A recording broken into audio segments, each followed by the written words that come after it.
In today's video, we will discuss metabolism. So metabolism, in the simplest of definitions, is basically the overall reactions and processes in our cells that convert food into energy. So the goal for most of us is to be metabolic, fat-burning machines, and we are not only burning calories during exercise, but we're capable of being very efficient at fat burning at every point in time throughout the day, regardless of what we are doing.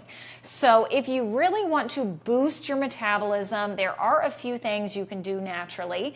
And so I think we need to really remind ourselves that cutting calories, reducing, restricting, that is absolutely not the right way to boost metabolism. That is quite the opposite. That is a way to get quick results on the scale. But with those quick results, that's also going to come with slowing down the metabolism. So we want to make sure we are not focusing on just calorie restriction. And like we've spoke about, there's a time and a place to reduce slightly, but the drastic drop is just going to hinder you long term. So we are always considering that long game, not just short term wins. So in terms of the overall picture, increasing muscle mass is the most important at revving up that metabolic engine because muscle burns fat and calories, fat does not. So that is when a lot of people will tell me, I'm skinny fat, meaning they don't really do any exercise. They just kind of cut their calories and they're very sedentary. And they notice that the second they have a little bit more to eat, their body just bulks up really quickly. Well, that wouldn't be the case if they did have a good amount of muscle mass to them. Now, do you need to look muscular? Do you need to look bulky? Because I'm sure my look is not for everyone, and that's completely fine.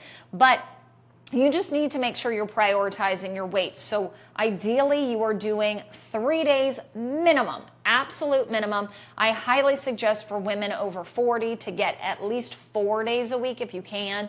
No more than 6. You definitely need at least 1 to 2 days off of the weights to allow your body to really recover and to build, because remember, we actually grow when we are at rest. We tear down our muscles when we're working them, and we build them up when we are in recovery mode. So make sure you're giving yourself some time and space for that to happen. So that is number one. Number two, that kind of coincides with that, is protein. Not only is protein going to help us build muscle, which is going to help our metabolism, but just the digestive process of protein as a macronutrient, you are going to be using way more energy to break down the protein and digest the protein compared to fat and carbs. So remember that prioritizing protein is not just for muscle building, it's also for the immediate effects on our metabolism. Now, water is another thing you can use to your benefit for boosting metabolism, not only through hydration, but also through consuming colder water when you are not eating food, okay? So I suggest having room temperature water when you're eating food, because that's going to help the digestion and it's not going to impact you negatively. It'll help you if it's room temperature. It'll hinder you if it's too cold for digestion. But if you are not eating food when you're just having water, I would suggest going cold, because your body is going to have to get that temperature down in your body. So through that process, you are going to be able to burn calories doing that. Spicy food helps.